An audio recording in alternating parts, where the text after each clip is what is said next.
Well, happy holidays from everybody at goldseek.com. In today's Gold Nugget segment, Peter Schiff, head of Euro-Pacific Capital.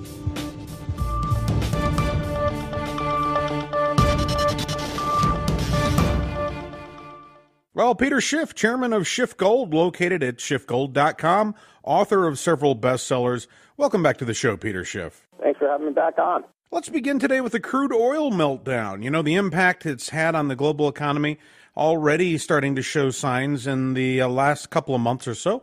West Texas Intermediate crude has lost nearly 50%, primarily on dollar strength and economic weakness in China and the EU. Something similar occurred in 2008. It coincided with the equities meltdown. Do you see anything similar on the horizon? Well, you know, I think a lot of markets have been influenced by cheap money, the Federal Reserve.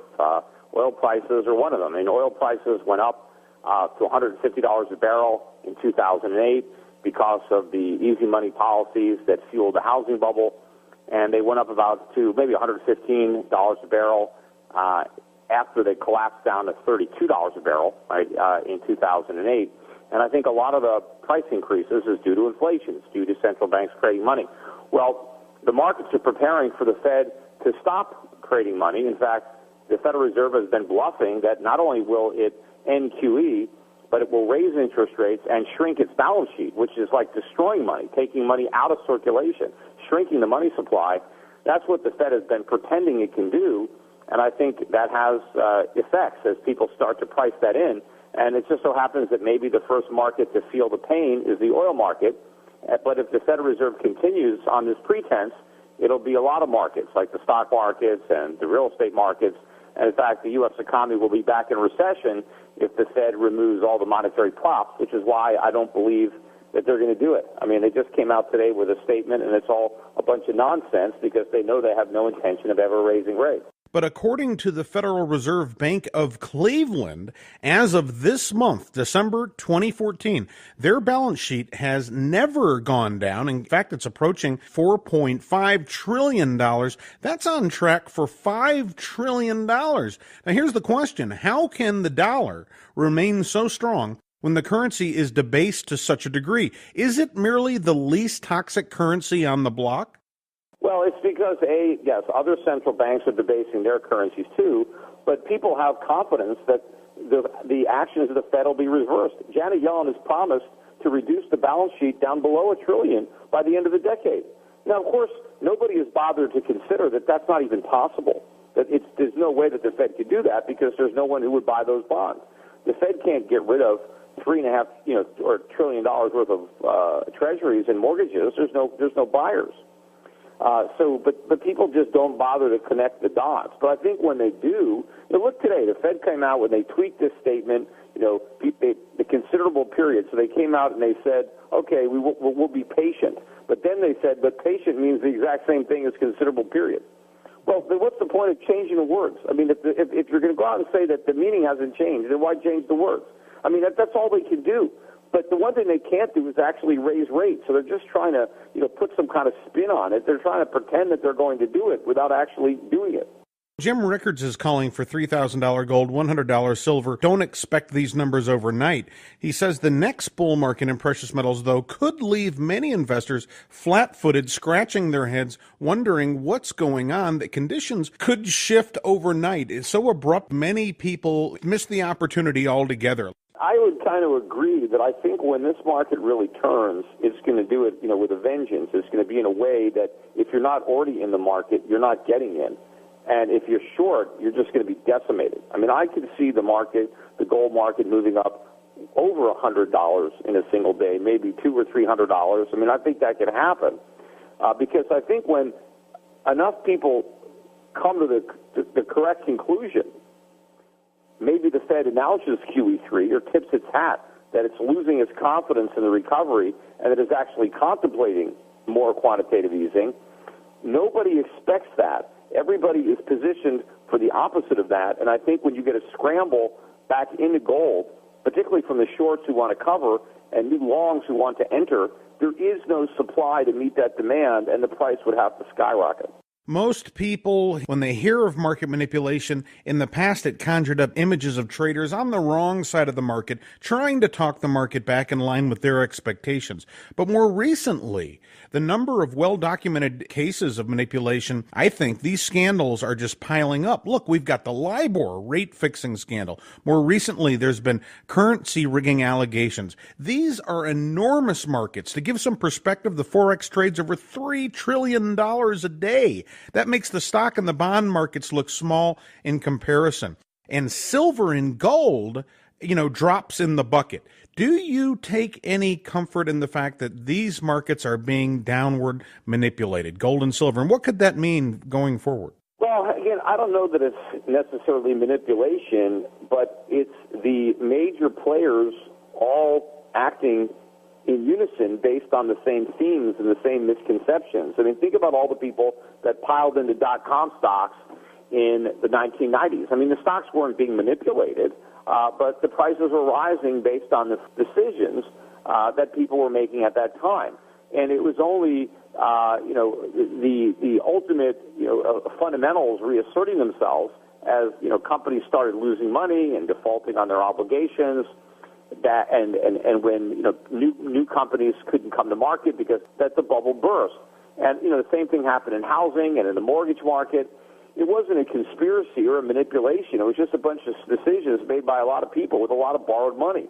And so I think the same people that made the decisions to buy .coms and to buy mortgages, subprime mortgages, are shorting gold. I mean, they're convinced that that's the thing to do, just like they were convinced that the .coms were the things to do. But once again, they're going to be spectacularly wrong, and I think the losses that they're going to suffer are going to be substantial. According to one media source, it would take less than $2 billion to corner the COMEX, just a fraction of the cost of even one Dow Jones component.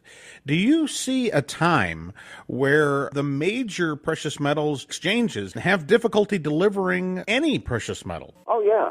I mean, certainly. And that's what, you think about the things that if Putin was really thinking, and he's concerned about the situation with the ruble, they've got enormous foreign reserves. If they simply use some of those foreign reserves to buy gold and silver futures, or maybe gold futures because it's easier for delivery, if they just went in there and bought a bunch of gold futures and then asked for delivery, that would be enough to skyrocket the price of gold, which then they would own even more gold. But I think the collapse of the dollar that would result from the skyrocketing price of gold would also be bullish for the ruble. I'd like to talk about a major dislocation that's being reported by Martin Armstrong. According to some of his sources, any major buyer, any big player in the precious metals market is finding delivery virtually impossible for anything less than $600 over spot. Like, here's an example. Let's say the price of gold around $1,100, $1,200. Anything in tonnage could require $1,700, $1,800 or more, and the only place they can find sellers are in Asia. Can you translate this into everyday trader and investor lingo? It means if you're looking for significant quantities of gold, they're just not to be had. That we're not experiencing that right now on the retail level because we don't have clients that are buying gold by the ton. We're selling it by the ounce, and in that respect, we're not having a problem. At Schiff Gold for people who want to buy 5-10 ounces of gold, but if you have major players who are looking to move significant amounts of fiat into gold and they're having a problem locating the physical, that really shows you how tight the supply is. And, what I would suggest some of those entities do, rather than paying such a big premium to the spot price, just go buy some futures contracts and take delivery because it's a lot cheaper there. That's assuming, of course, the counterparty is able to affect delivery. Of course, if he can't, that means the exchanges go bankrupt and the price of gold really goes up. Exactly. I'd also like your thoughts on real estate. We've seen quite a knockback here in recent weeks. It looks like the real estate market, for the most part, has been stuck for about a year or two, treading water. Some of my guests in the industry are talking about this market's going to roll over circa 2008 as the hedge funds and the large institutions start to clear these massive inventories. I mean, look, in the purchase application were released today. The weekly application's down 7%. We're about 5% below the levels we were at a year ago in purchase mortgages. Even though rates are lower than they were a year ago, gasoline prices are a lot lower, so that might free up some consumer spending. And credit standards have been loosened. In fact, now Fannie Mae and Freddie Mac are putting U.S. taxpayer guarantees on mortgages with 3% down payments. Yet despite that, you're not seeing a pickup in home buying. So to me, I think it's done. I think if you look at the price appreciation, year over year has been declining, all year. And I think it's not going to be too long before we start to see year-over-year declines in real estate prices. I think the only thing that's going to save the market temporarily is going to be QE4. But if the Fed can actually, were to raise interest rates, I mean, that would put a nail in the real estate coffin. And I think you'd see another big drop in 2015, maybe as much as 15 or 20% nationally if the Fed actually raises rates. So then, do you see an opportunity for those who just haven't been able to purchase a home over the past few years? I mean, the typical investor has just had difficulty putting together enough money for a down payment despite the low levels that are required for down payments today. Well, I wouldn't suggest real estate as an investment, so I think investors should be looking elsewhere for returns. But as a individual, as a consumption decision, right, do I want to own a house or do I want to rent, right? That's a decision that somebody could make. And if they decide that owning a house is a better decision for themselves or their family, they can do it. Depending on the market and the type of loan, I think inflation will wipe out a lot of the mortgage, but a lot of it depends on how much money you put down. But if you really are committed to a community and you've got kids and you want to stay someplace and you're pretty sure that you're not going to move and you want to own a home and you're prepared for all the incidental costs that come along with it, because home ownership is a lot more expensive than renting. But if you're prepared for the financial burden, certainly, a 3.5% down payment isn't that much. If you can get I think the rates now on 30-year fixed are in the threes again. They're about maybe 3 3/4. And so that's some pretty cheap money for a long period of time. Who knows what the dollar's going to be worth in 30 years? I joke with people, I think 30 years from now, when you send in your final mortgage payment, the number written on the stamp is going to be larger than the number written on your check. We've had listeners over the years, they said exactly what you just pointed out, where the stamp was worth more than the currency that they'd sent to them from the bank. So maybe we see something like that on the horizon. I'm still hyperinflation as the worst case scenario, and hyperinflation still, I think, is something. Look, even Russia doesn't have hyperinflation now, although they have very high inflation, and I think that's certainly headed, in our direction. Despite the fact that today the government came out with a CPI number, which was the biggest drop in 6 years, down 0.3, mainly thanks to a drop in gasoline prices. But I don't believe these numbers anyway. I don't think they're very reflective of what's actually happening with consumer prices. So I think that prices are rising much faster than the government claims when they calculate these measures. But I do think that prices are going to rise to such a degree that it's going to be impossible to camouflage them under, a contrived CPI. So I still believe that we're going to experience even official rates of inflation that will be higher than what was experienced in the 1970s. But whether it turns into hyperinflation is still, open. It depends on what we do, but it's certainly a possibility, and very few people are prepared for that possibility. Speaking of hyperinflation, we've seen unbelievably high levels here in the equities markets, U.S. equities markets, in the past few years. Some people are comparing it, to the year 1999-2000 market zenith. Do you see anything like that on the horizon? Do you expect the equities markets to roll over, or are they just going to try to keep this train rolling forward? Well, I think there's a lot of headwinds with the U.S. market. The Fed, helped generate a rally. It was already up before their statement, but the statement to me is very dovish. Not as dovish as they could have been, but I think it's more dovish than people expected. And so I think that will lead some people to postpone when they think the first rate hike is coming, even though it's not coming at all. But that isn't apparent to most people yet. But I think there's going to be a lot of problems, resistance to the U.S. market, making significant new highs until the Fed comes clean until we get more evidence. But it's a mixed bag, because if we get more evidence that the U.S. economy is weakening, which I think is forthcoming, I think there's been a lot of bad news and people have been ignoring it. But when it finally makes its way into the jobs numbers and the GDP numbers, which is where that's the only place anybody seems to care about bad news. But when it starts making its way in there, will the markets react to the bad news on a slowing economy by going down because it maybe means that corporate earnings are not going to be there, or will the market rally because they'll think that the Fed will be there?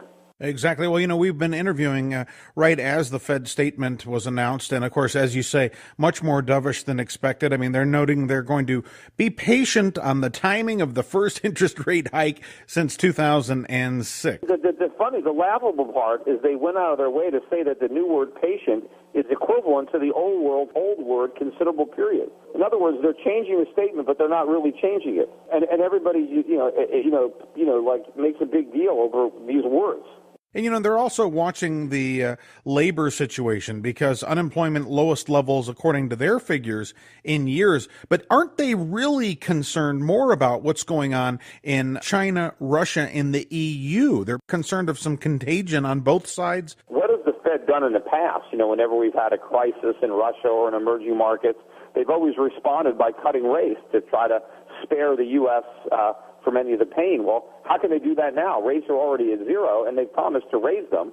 So what is the Fed going to do to the extent that the Russian problem spills over into a broader emerging market problem or affects the U.S. economy, which it clearly can? In fact, just oil prices being where they are is it going to affect large segments of the U.S. economy, because we've built up a pretty big oil industry over the years based on oil prices being $80 to $100 a barrel. And if oil is $40 a barrel or $50 a barrel, a lot of that investment is going to turn out to have been malinvestment. And a lot of these loans are going to go into default. A lot of the jobs that have been added in the energy sector, which are pretty much the best jobs we've been creating as far as pay, a lot of those jobs are going to go away. And so in and of itself, even though you have a benefit to the consumer of lower energy, it still could mean that we're going into a recession. We had the same benefit in 2008, where oil prices went from 150 down to 30. That was an even bigger decline than we have now, so that was an even bigger boom for the consumer. But it didn't stop the Great Recession. It didn't stop the financial crisis. We had it anyway. So you might think that we could see something similar, because we saw that in 2008, as some folks have tried to point to it as a leading indicator, but it really was more of a coincidental indicator. We saw, oil crashing 2008, and it seemed to coincide with the stock market implosion. So maybe not an implosion this time, but at least a serious pause in the advance then, you think? I just continue to look at the foreign exchange markets, the precious metals markets, for any signs that anybody gets it.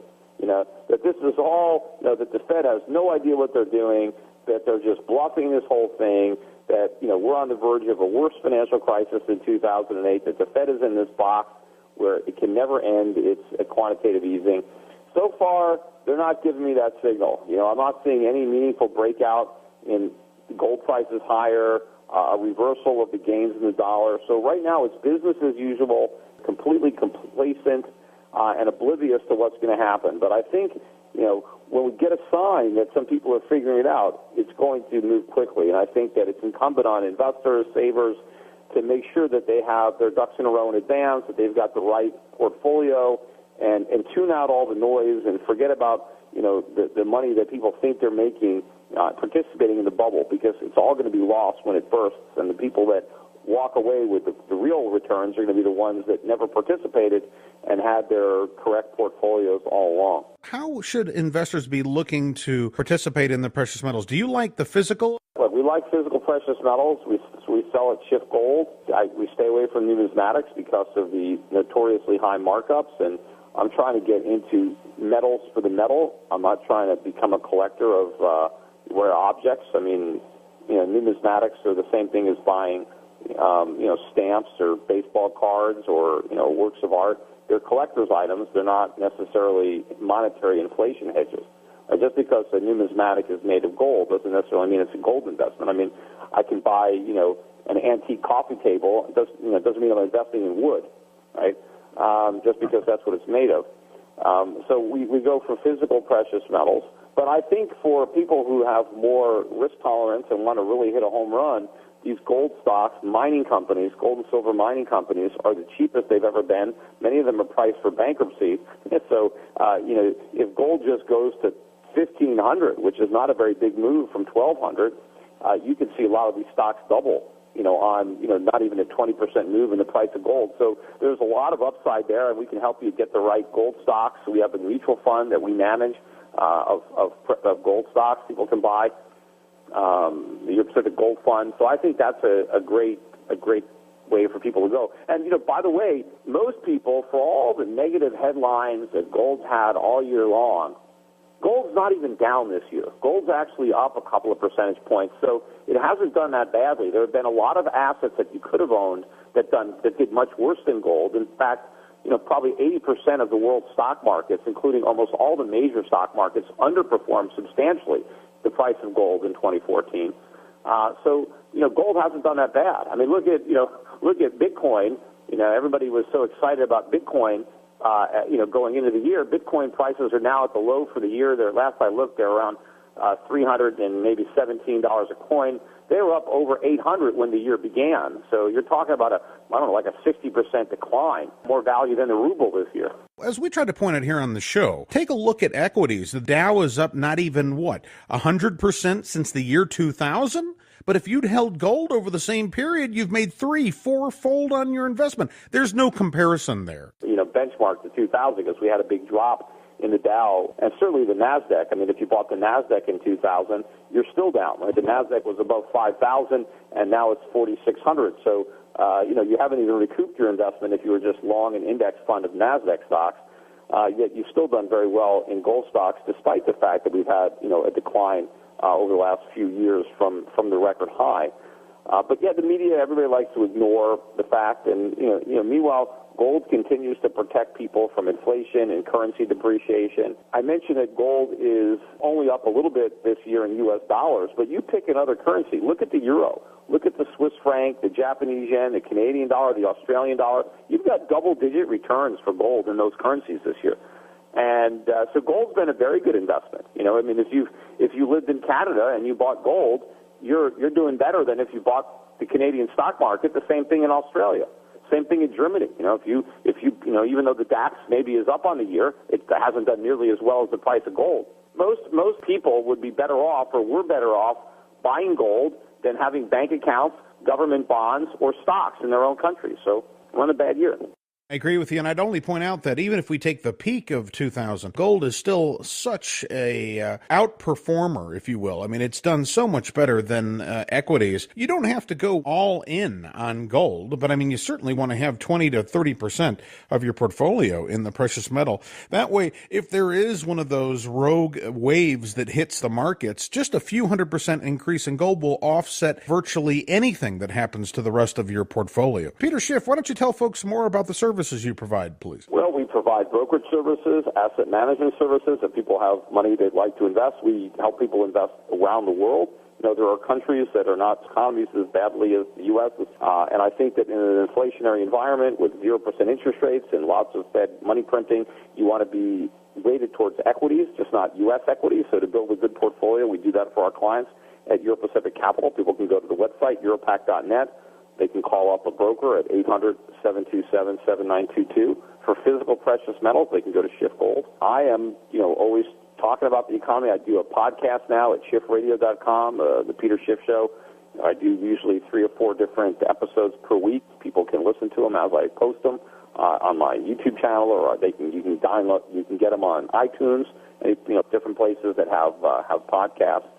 So I'm always out there giving information, and if you happen, I don't know if anybody listens from abroad, but my bank, Europe Pacific Bank, is open to non-U.S. citizens, and we have a full array of banking and brokerage services available, including my famous gold and silver-backed debit card. Peter Schiff, thanks for making time for us today. Thanks for having me back on. Bye.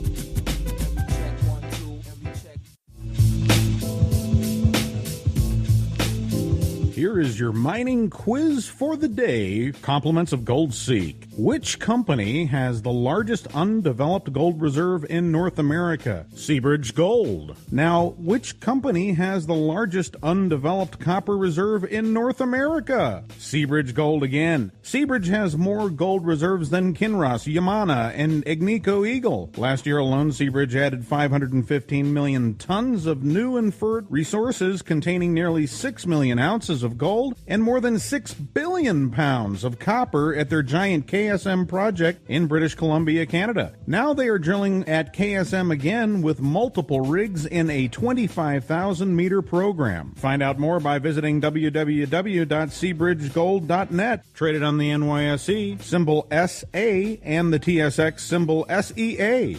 GoldSeek employees may or may not own shares. Nothing contained herein should be construed as investment advice.